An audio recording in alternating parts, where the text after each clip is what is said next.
without any delay, I give you Maureen Muldoon. Thank you. Thank you, Bella. Yeah. Isn't that the nicest title we can have? Friend, Like if you have all the other titles, but you don't have friend, you have nothing, I got to come to this conference this week on storytelling, and I came by myself, and I got to experience what it feels like to have no friends in a sea of like a sorority of sisters where they all know each other. And I loved it, to tell you the truth, because it's important to go to places on your own from time to time. But I'm glad I don't live there. Like, I'm glad that I could sit in a sea of friendship and know I have friends.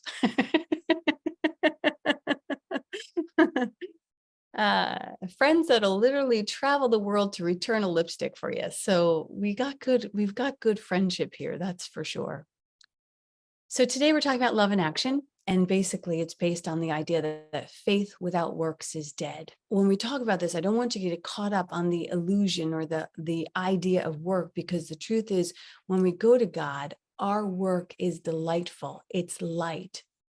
And how you live in love in this light-filled life, and how you use your words and your deeds are your greatest gospel. That's your work. The organic way that you show up in the world is actually your work. Are you a friend to the world, basically? And how this work, this vocation, can be done in that very friendly way of having it look like a dance that brings great reward and benefit to God and to yourself. And you might think, my life can be a dance with great rewards. Like, that sounds too good to be true. What do you take me for, a stripper? Because that's the only place I see dancing with great rewards.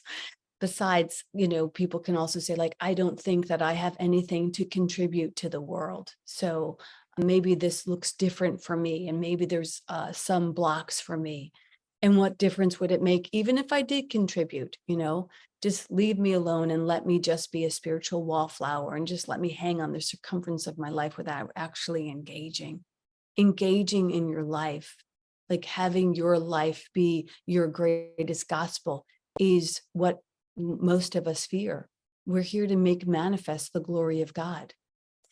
And I'm going to tell you a little story about that. But first, I wanted to mention that, as Mary said, tomorrow some members of our community are going to be setting off on this course in creating. And it is this 6-week deep dive into, how to bring light to your God-given talents, and how to allow yourself to answer your soul calling.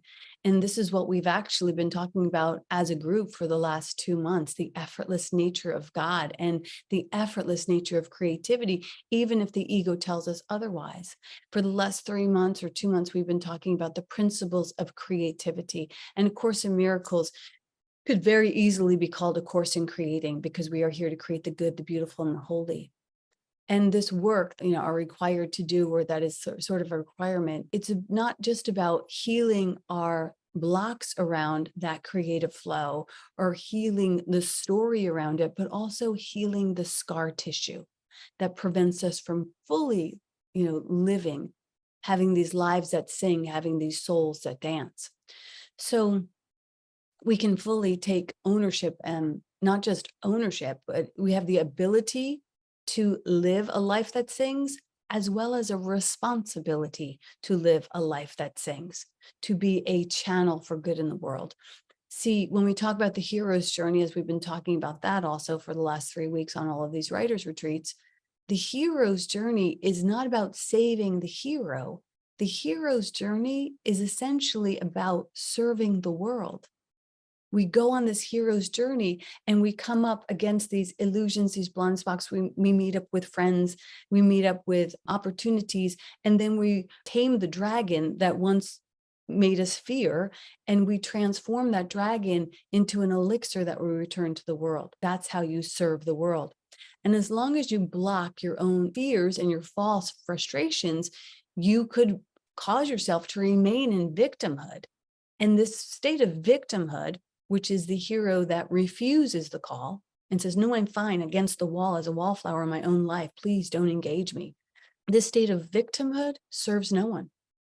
So here's the thing: healing the illusion of victim and healing the illusion of hustling and healing the illusion of martyrdom and healing the illusion of low self-esteem is the journey that you can go on consciously. And as you go on it consciously, as you've been doing, as we've all been doing, as we use these modalities like 12-step and A Course in Miracles to help wake ourselves, shake ourselves up, you begin to have a life that soars and serves.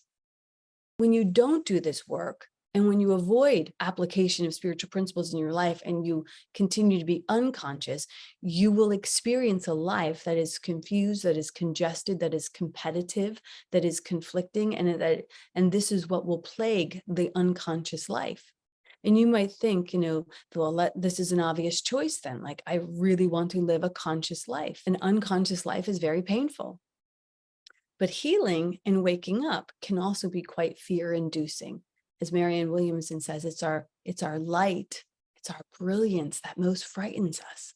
And so we get to be so compassionate around each other as we peel ourselves off the walls and move into the direction of our divinity.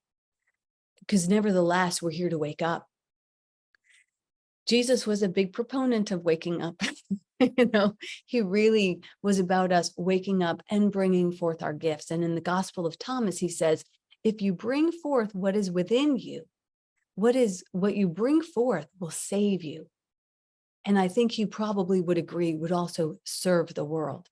If you do not bring forth what is within you, what you do not bring forth will destroy you. What you do not bring forth will destroy you. It will run you down. It will chase you into isolation. It will cause you to engage in distractions and destructions and victimhood. Because here's the thing, the ego, fear, is shady and twisted, and it will tell you the exact opposite of what Christ is trying to tell us. It will attempt to convince you and me that if we bring forth what is within us, that will destroy us. Has anyone ever felt that way? That if they actually told their whole truth, if they actually allowed themselves to be seen and heard, and that they will be possibly amputated, annihilated, and destroyed? If you really confessed your true heart's desires, if you really got out on the dance floor of life and showed your hand, that you would be made a laughing stock, that there's too much to risk in that type of vulnerability? Have you ever even thought this? And if you have, then you know firsthand what a maze the ego is. It sucks you in with this promise of safety, and then its only goal is to destroy you, is to distract you. It's a very malicious maze, this idea of fear and ego. It helps us to stay lost in pain and suffering and stagnation. A maze is something you go into to get lost. A labyrinth is something you go into to find yourself. And the Holy Spirit is invested in us moving through these programs and processes so that we can retrieve ourselves. The ego says, stay here, stay safe in this very abusive relationship. And this is what the ego tells us. And if you stay safe, if you be good, if you be quiet, and you don't bring forth what is within you, then I will save you. So keep your brilliance on the lockdown. Keep your brilliance on lockdown. The ego calls us to stay small, to stay safe, to stay sequestered in silence. So I was sharing earlier before this talk that this past weekend I'm at this storytelling convention, and I met up with my creative crush, which is Elizabeth Gilbert, and I heard so many stories that would stop your heart with the degree of courage. Women speaking of unspeakable things, and instead of being destroyed, they were applauded. And being around this type of courage made me look at my own stories. And as you continue to look at your own stories, you might find what I found, that once where I thought there was impeccable truth, I found the floor drop out from underneath me, and I got to a truthier truth. And this truthier truth was liberating and awkward and elegant and generous and genius. That's where our genius lives, in our truthier truth. And I got to hear over and over the things that we talk about here at Speakeasy, how to really be brave and courageous and love more and be more transparent and be more fearless, and how to attempt to speak easily about what lives in your heart, how to wear your heart on your sleeve. Here at Speakeasy, we attempt to silence the ego and take courageous actions of love. And this is an old story about us waking up. It's so old that Jesus even warns us about it in a parable about talents. It's a story that's so important that it actually shows up in the Bible twice, in Matthew 25:14-30 and in Luke 19:11-27. It's a story that Jesus shares with his disciples, and it proves to be a very helpful incentive. In fact, it can be the type of story that actually rattles the cage a little bit. And it goes like this. He says, a man goes on a journey and he calls his servants and he entrusts them with his property. And to one, he gives 5 talents. And to another, he gives 2. And to a third, he gives 1 according to their abilities. And then he goes away. And the man who receives 5 goes out and he trades them in and he makes 5 more talents.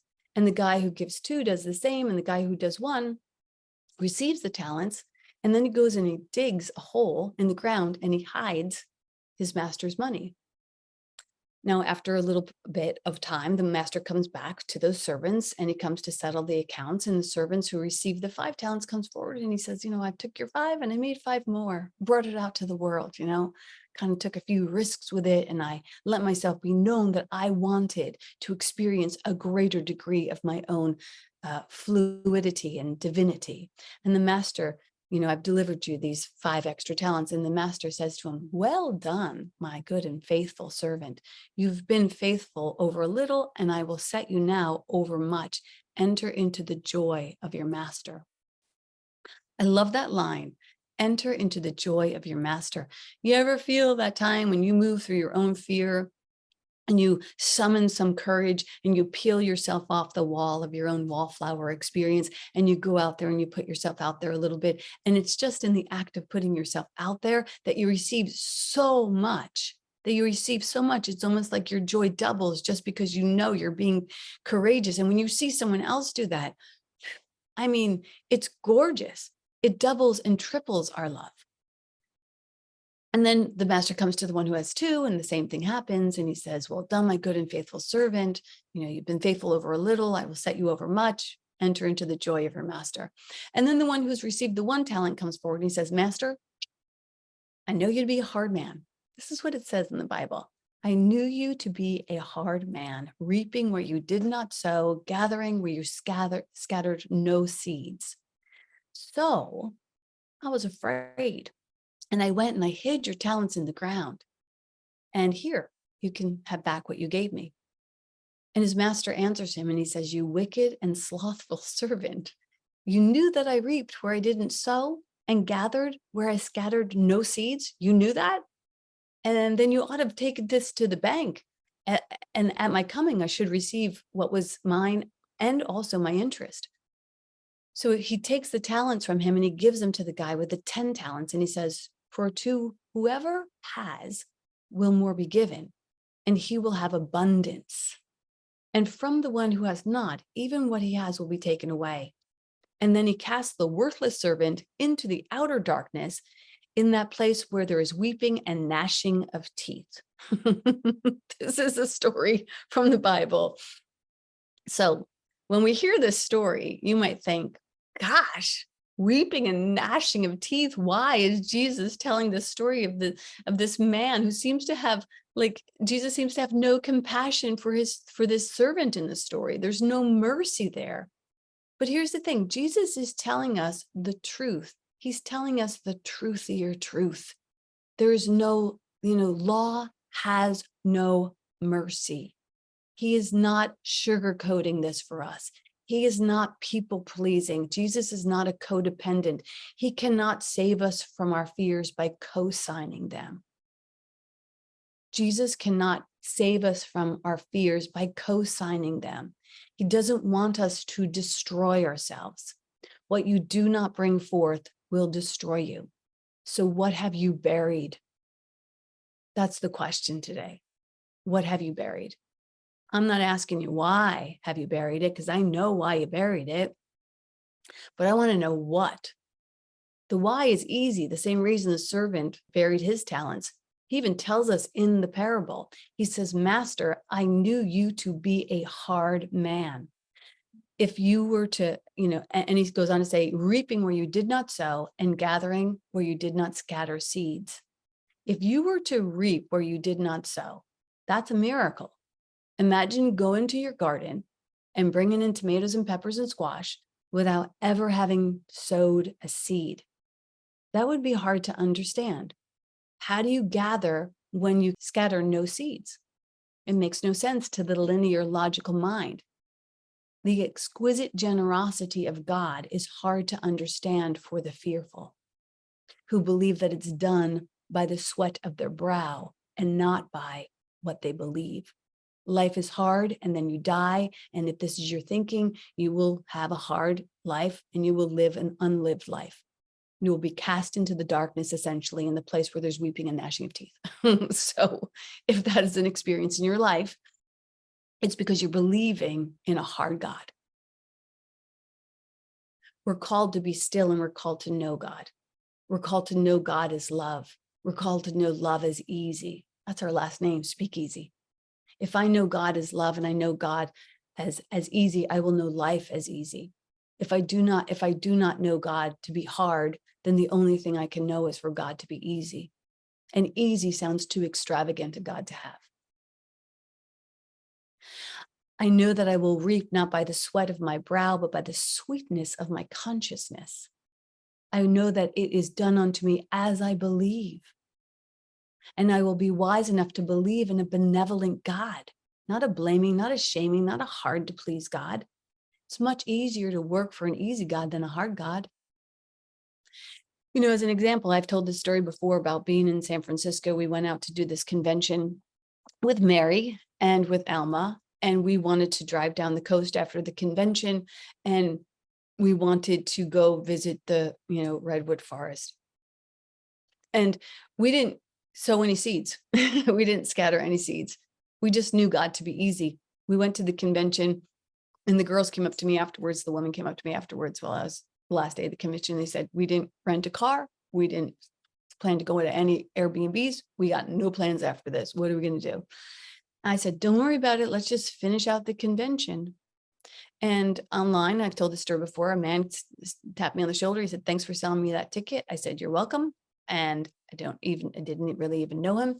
And he said, I'm leaving the convention now. I had a great time. I'm driving back down to Los Angeles in my brand new RV. And I said, could you tell me more about that RV? And he said, sure. It's tricked out, and I'm driving by myself. And I said, would you like company?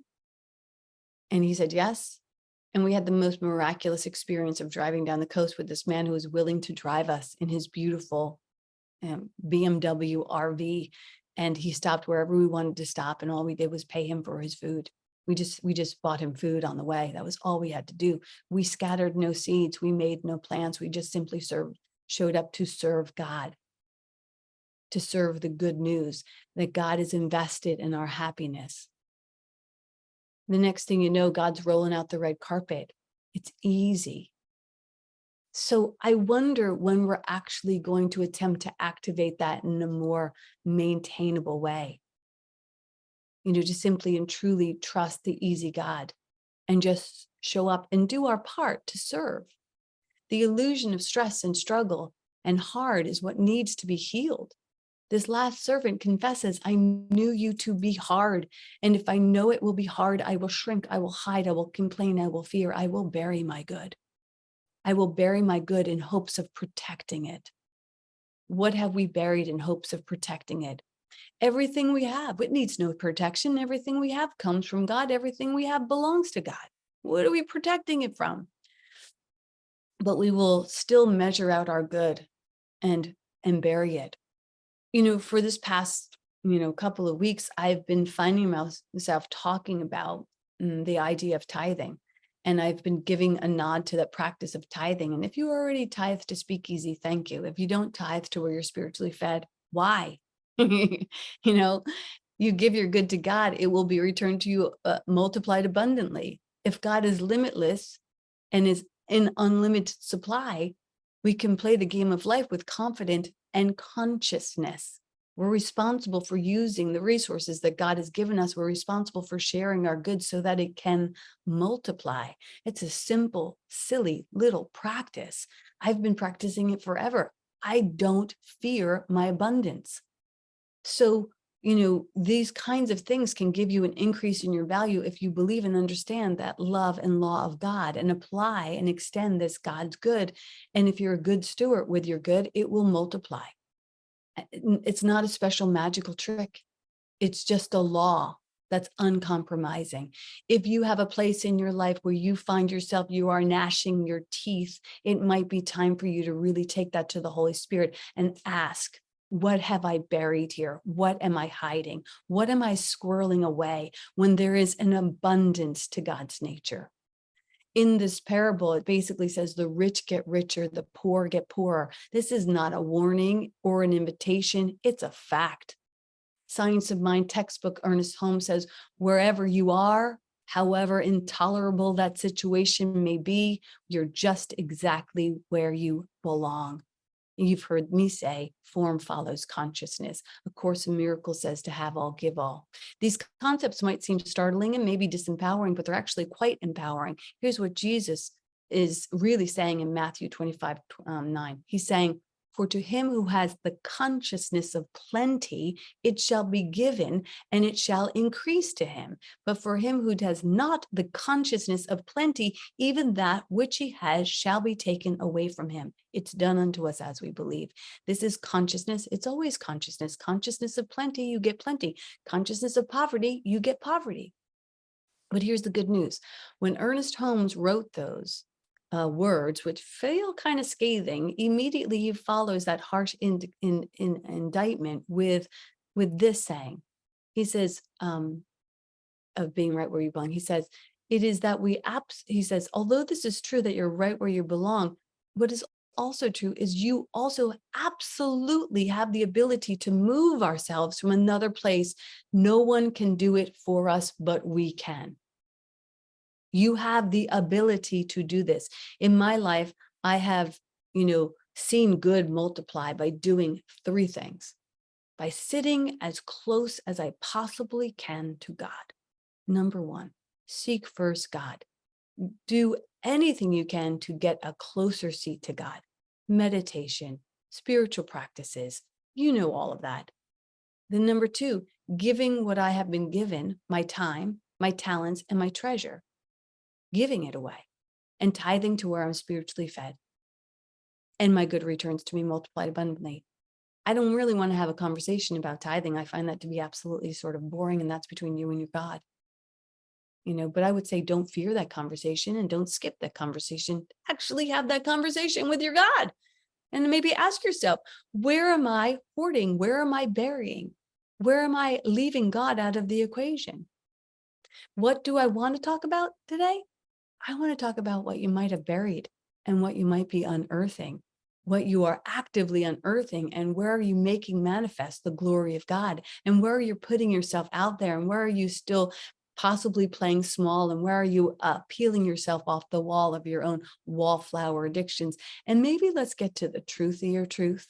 Maybe let's link arms in this boldness together, to shake the cage and prove God is an easy God, where we dare to move more in love than in fear and expect that God is absolutely available to roll out the red carpet for us. In fact, that God is for us and then nothing is against us. Let's face those fears and live in the effortless abundance of God. That's the word.